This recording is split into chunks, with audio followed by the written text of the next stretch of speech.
전국의 신학생 여러분 반갑습니다. 강진모 선생님입니다. 자, 지금부터 여러분들과 함께 2022 현재 계엄적 사고, 현재 확률과 통계를 강의할 텐데, 맨 처음에 여러분들 중에서 어떤 학생들은 이제 겁이 나는 이유가 뭐냐면, 그 수학 하에, 1학년 과정에 있는 수학 하에 순열과 조합을 다 못했습니다. 라는 학생들이 있어요. 그래서 그거 다 까먹었는데 과연 이 확통을 나갈 수 있을까? 라고 첫 번째 이제 많은 학생들이 질문하기 때문에 그 설명을 해주면서 오늘 수업을 시작합니다. 현재 우리가 지금부터 시작하는 강의 1강에 해당하는 내용은 첫 번째는 이제 우리가 수학 하에 들어갈 이제 고1 과정의 내용부터 설명을 하면서 현재 공부하고 있는 이 확률과 통계라는 교과서 내 과정과 실제 우리가 공부하게 될 평가원 수능의 과정의 차이점, 어떤 그 넘을 수 없는 그 괴리감이라는 게 좀 있어요. 그러니까 일반 개념서를 문제 풀 때는 너무너무 잘 풀리는데 수능 관련된 문제 딱 들어가면 그 문제는 접근조차 할 수 없더라 라고 하는 학생들이 꽤 많습니다. 그래서 선생님이 이 강의를 해줄 때는 뭐 최상위권을 위해서 수포자를 위해서 이런 어떤 선을 긋지 않고요. 모든 학생이 한 번에 빠른 시간 안에 최고 난이도까지 올라갈 수 있도록 구성을 했으니까 마음 편하게 걱정하지 마시고 선생님 강의를 따라와 주시면 좋겠습니다. 아시겠죠? 그래서 첫 번째 강의의 내용은 바로 보충 강의다 라는 타이틀로 시작을 하겠습니다. 현재 우리가 공부하고 있는 이 경우의 수하고 확률 통계가 있는데 이 경우의 수를 들어갈 때 첫 번째 우리가 알아야 될 게 뭘까? 첫 번째는 뭐냐면 교과 과정, 즉 내신 과정하고 수능 과정의 차이가 뭘까? 이런 거죠. 보통 내신 과정에서는 처음으로 우리가 순열이라는 과정을 밟고 조합이라는 과정을 밟으면서 공식이라는 걸 배우게 돼요. 그러니까 공식을 배우게 되니까 어떻게 되겠어요? 그 공식을 써먹을 수 있는 설정의 문제를 줍니다. 그러면 여기서 질문할 건 뭐냐면 그러면 이 공식을 쓸 수 있는 설정이 뭐지? 라는 겁니다. 그렇죠? 그러면 우리는 대다수는 그 공식을 쓸 수 있는 설정이 뭔가에 대해서는 고민하지 않는다는 얘기예요. 그러니까 당연히 주어지겠지라고 생각한 거죠. 하지만 수능이라는 과정에서는 그 공식을 쓸 수 있는 설정의 내용을 이해하는가? 라고 묻는 게 본질인 겁니다. 자, 그래서 그 과정에서 실제 학생들이 해설지라든지 선생님들 강의를 보면 이해가 가는데 막상 문제를 풀면 잘 안 되는 그런 이유들을 하나하나 선생님이 설명해 줄 거예요. 첫 번째는 일단 본 수업에 들어가기 전에 내용부터 보자면 우리가 알아야 될 경우의 수의 테마는 뭘까? 그러면 첫 번째는 이렇게 나올 수 있다. 문제의 배경을 쭉 보면요. 틀이 이렇게 나오죠. 앞에서는 기본적으로 어떤 설정을 깔아줘요. 여기서는 이제 배경을 쭉 깔아줍니다. 그래서 누구나 다 문제를 읽으면 너무너무 쉬워. 이렇게 되는 거죠. 그래서 첫 번째는 1번. 배경을 줍니다. 그래서 우리가 읽었을 때 내용 이해가 쉽다가 되는 거죠. 내용 이해 쉬움.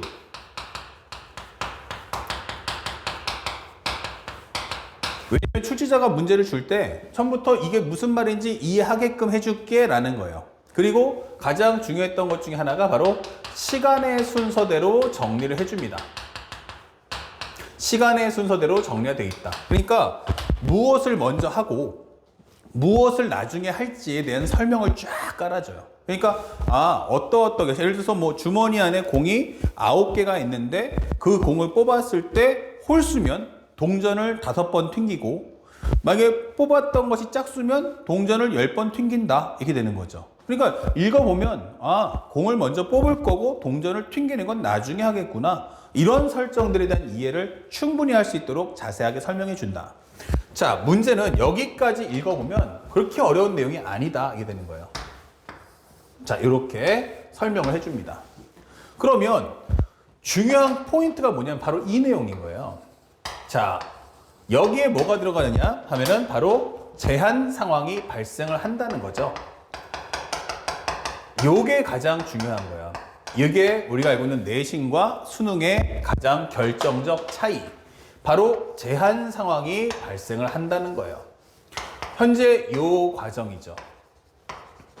그래서 두 번째 옵션은 바로 제한 상황이 발생을 한다. 현재 제한 상황이 발생한다. 이것은 뭐냐면 공식 사용을 막겠다라는 겁니다.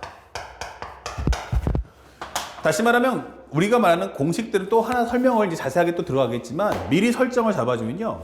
공식이라는 건 모든 설정이 균등했을 때 쓸 수 있다는 거야. 예를 들어서 이런 설명 한번 해보죠. 현재 1과 2와 3과 4와 5라는 숫자가 있어요. 그러면 여기서 내가 하나씩 뽑아가지고 세 자리 정수를 만들어 줘 이렇게 됐어요. 자, 잘 보세요. 그러면 세 자리 정수야 라고 해버리면요. 여기 들어갈 수 있는 숫자는 누가 될 수 있을까요? 그러면 여기는 100의 자리, 10의 자리, 1의 자리인데 여기 들어갈 수 있는 숫자 몇 가지야? 하면 5가지 이렇게 되겠죠. 뭐 1, 2, 3, 4, 5 누구든 들어갈 수 있어. 자, 질문. 10의 자리에 들어갈 수 있는 숫자는 뭐죠? 하면은 이걸 하지 않고 나 10의 자리부터 먼저 할 거야. 그러면 여기 들어갈 수 있는 숫자도 1, 2, 3, 4, 5 이렇게 되는 거야. 여기 들어갈 수 있는 숫자도 몇 가지야? 하면 1, 2, 3, 4, 5 이렇게 되겠죠. 다시 말하면 이 자리와 이 자리와 이 자리는 전부 다 공평하다, 균등하다 이렇게 되는 거예요. 그러니까 누가 먼저 배열해야 돼? 라고 하면 뭐 no problem, 그죠? 예. 누가 먼저는 상관없어. 그러니까 그 100의 자리 먼저 하는 거랑 뭐 1의 자리 먼저 하는 거 상관 있어 없어? 상관없는데 이게 되겠죠. 맞아요. 그렇게 되는 거예요. 그래서 어느 자리에 무엇을 넣든 상관하지 않는다. 그래서 모든 것 자체가 모든 자리가 다 균등해 라고 했을 때 쓰는 게 바로 공식 사용인 거야. 그러면 우리가 알고 있는 것처럼 이 내용을 살짝 틀어버리면 이렇게 됩니다. 이 1, 2, 3, 4, 5 안에 0, 1, 2, 3, 4를 쓰면 어떨까? 이게 되는 거예요. 그러면 이거 갖고 세 자리 정수를 만들어 주세요 라고 설명해 줍니다. 그러면 세 자리 정수를 만들어 달라 라는 질문이 떨어지면 어떡할 거니? 라고 질문하는 거지. 그러면 질문할게요. 100의 자리와 10의 자리와 1의 자리가 있는데 누구 먼저 배정할 거냐? 이렇게 물어봤어요. 그러면 어때요? 100의 자리 들어갈 수 있는 숫자는 누가 됩니까? 그러면 0을 제외한 1, 2, 3, 4만 가능하다 되는 거야. 여기는 어떻죠? 여기는 뭐 0부터 4까지 누구든 다 들어올 수 있죠. 여기는 어떻죠? 0부터 4까지 전부 다 들어올 수 있다 이렇게 되는 거예요. 그러면 문제가 뭐냐면 이 자리와 이 자리와 이 자리가 전부 다 균등할까? 라고 하면 정답은 그렇지 않다가 되는 거야. 모든 자리가 싹 다 균등하지는 않아. 다시 말하면 이 자리는 특별해 라고 설명해 주는 거야. 그쵸? 그러니까 만약에 여기서 쓸 수 있는 게 몇 가지야? 그럼 5가지야. 한다 쳐도 그럼 여기 들어갈 숫자가 누가 들어가? 할 때 기본적으로 0, 1, 2, 3, 4 중에 4가 들어갔다고 하면 그러면 맨 앞에 들어갈 수 있는 숫자는 몇 가지 하면 1, 2, 3이 될 거야 라고 설명해 주는 거고 만약 얘가 0을 썼다 치면 여기 들어갈 수 있는 숫자는 얼마 돼? 1, 2, 3, 4 중에 골라 쓸 거야 이게 된단 말이에요. 그러면 결국 여기를 먼저 배정하게 되면 이 결과에 따라서 이 100의 자리는 그때 달라야 된다는 거지. 다시 한번 설명하면 1의 자리를 봤는데 0을 썼어요 라고 하면 0을 써버리면 내가 앞에 들어갈 수 있는 100의 자리는 4개가 되는 거고 만약에 여기다가 쓸 수 있는 게 4를 썼어요 라고 하면 100의 자리에 들어갈 수 있는 숫자는 3가지밖에 될 수가 없다는 얘기예요. 그러니까 이럴 때는 1의 자리 때문에 100의 자리 숫자가 그때 다르다 이 되는 거죠. 여기 같은 경우는 내가 1의 자리를 먼저 한다 해도 내가 어떤 숫자를 써도 얘는 4가지. 그쵸? 어떤 걸 써도 4가지. 이렇게 균등해지는 겁니다. 그러면 이런 경우는 우리가 공식 사용을 할 수 있다가 되는 거고 이거는 공식 사용을 할 수 없다가 되는 거야. 그러니까 수능에서는 우리가 원하는 것처럼 변별력을 과시해야지라고 하는 문제들은 배경에서는 보편타당한 이야기를 해줘요. 그래놓고 결국엔 이 제한사항이 딱 들어가면서 붕괴를 시키는 거예요. 바로 무엇을? 공식 사용을 할 수 없게끔 하겠다 이 되는 거죠. 자, 그래서 실제 이 과정을 합쳐서 우리는 뭐 한다? 그러면은 상황 정리를 해야 한다라고 공부하는 겁니다. 여기까지가 합쳐서 정리해야 돼. 앞으로 우리가 수능 및 내신까지 싹 다 먹겠다라고 하시면요. 요 과정을 꼭 기억하셔야 돼요. 첫 번째 우리가 알아야 될 것은 뭐냐 하면은 모든 경우의 수나 확률 문제 풀 때는 선, 상황, 정리가 되는 겁니다. 그리고 이 뒤를 이어서 후, 식 정리를 한다라고 공부하시면 되겠어요. 선, 상황 정리, 후, 식 정리다. 이렇게.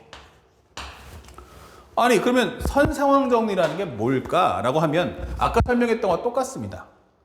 현재 우리가 항상 문제 풀 때는 뭐부터 해야 돼 하면은 제한 상황부터 먼저 정리해줘 이렇게 됩니다. 자, 첫 번째 뭐부터 한다? 제한 상황을 먼저 정리한다. 제한 상황 먼저 정리한다.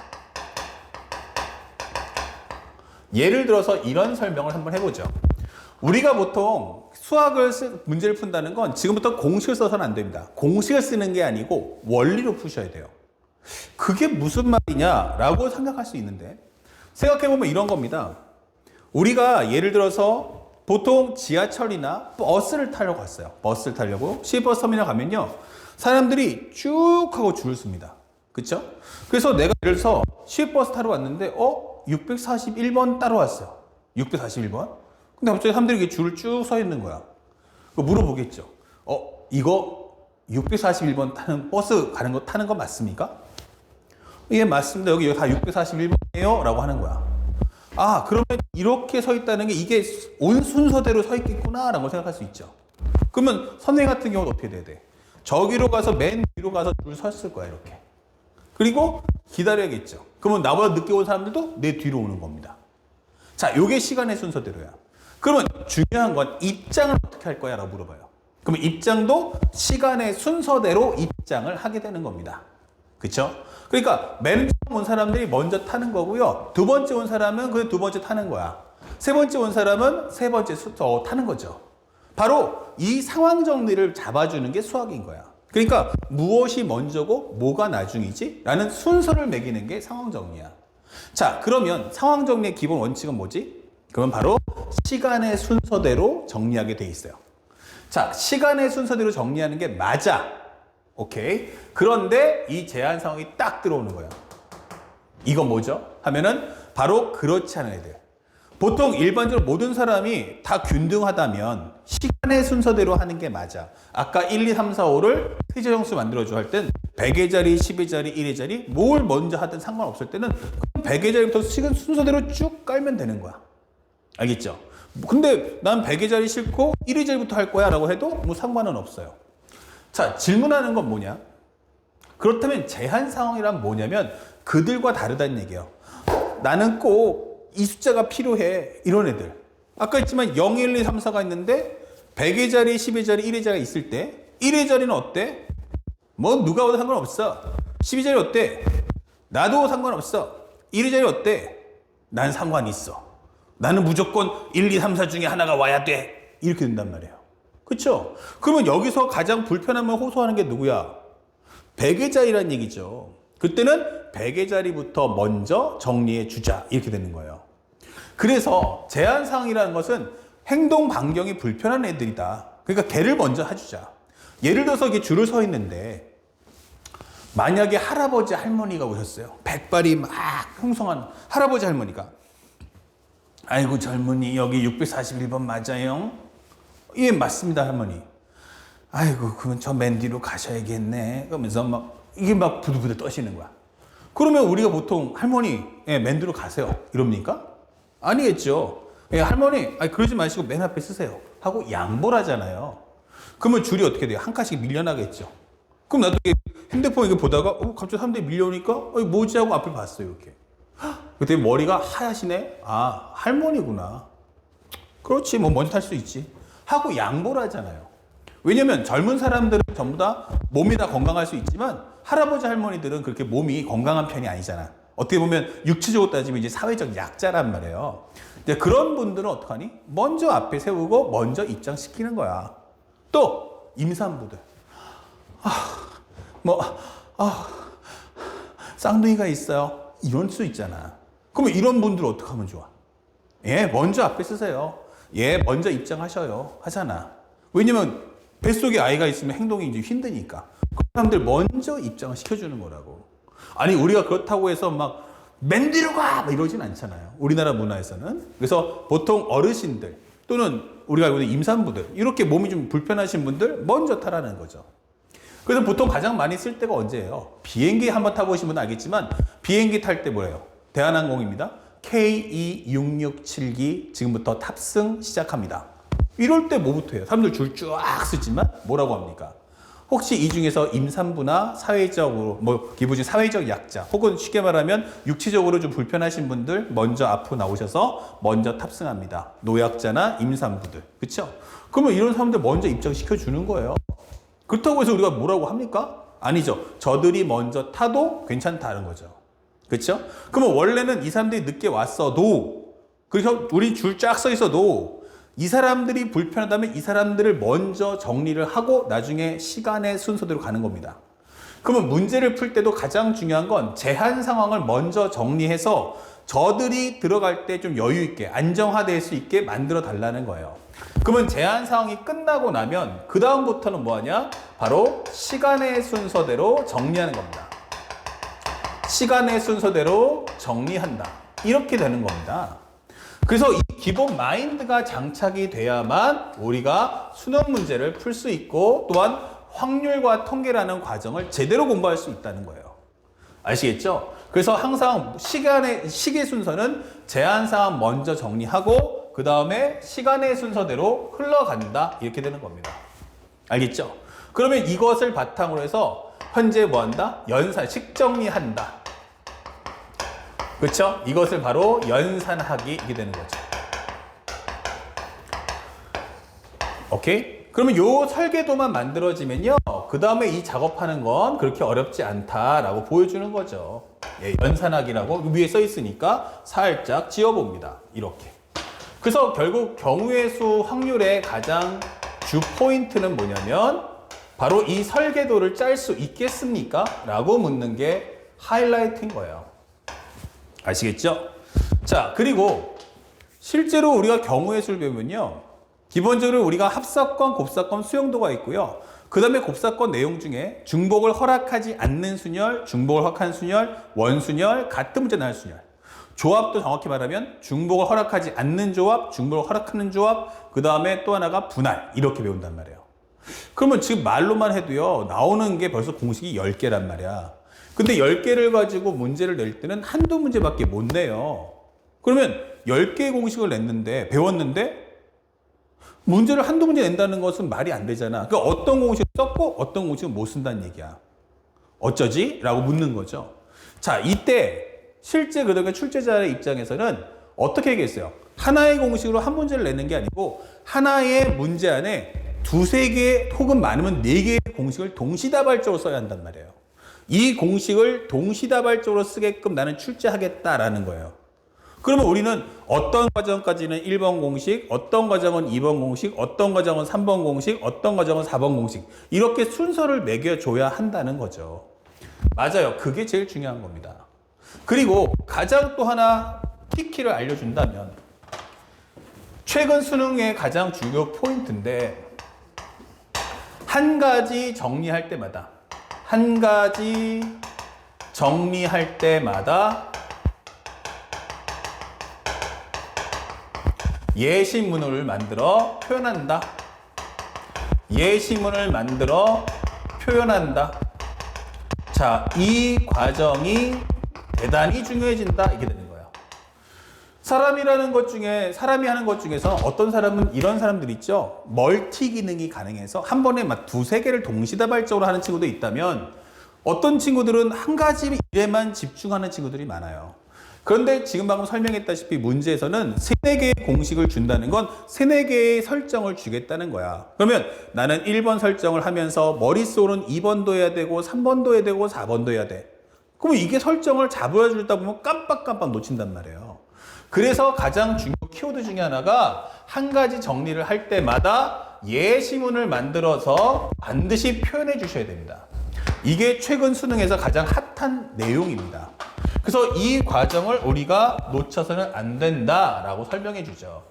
선생님이 문제를 풀어줄 때 바로바로 그것을 계속 느낄 거야. 그러니까 지금 공부할 때 처음부터 알아두고 결국에는 기승전 결 할 때 결은 결국 처음으로 돌아오겠구나 라고 우리가 알아두셔야 됩니다. 현재 이 지금 첫 번째 이 배경이라고 보여주는데 결국 이 모든 것의 발단의 시작은 누구냐면 바로 저 제한 상황 때문이에요. 저 제한 상황으로 인해서 한 번의 문제에서 한 가지 설정이 아닌 두세 개 혹은 네 개까지의 설정이 동시다발적으로 이루어질 거다. 그럼 모든 문제를 풀 때는 그냥 푼다는 게 아니고 설계를 짜고 그 다음에 연산한다 생각하시면 되겠어요. 현재 첫 번째는 선 상황 정리, 그 다음에 후 뭐 한다? 식정리다 라는 과정임을 절대로 잊지 말자.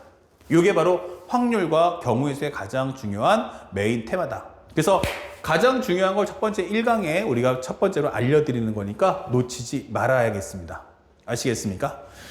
자, 그리고 이제 본 내용에 들어갈 텐데 첫 번째 여기까지로 해서 선생님이 한 꼭지를 만들었어요. 그래서 첫 번째 이제 주제는 여기까지로 마치도록 하고 바로 두 번째 이제 화면 정리를 끝내고 나서 칠판 정리를 한 다음에 새로운 칠판에서는 이제 본 내용 바로 합사건, 곱사건, 수용도에 대한 분석까지 바로바로 이어나갑니다. 첫 번째 배경 완벽하게 정리하고 기억하고 외웁시다.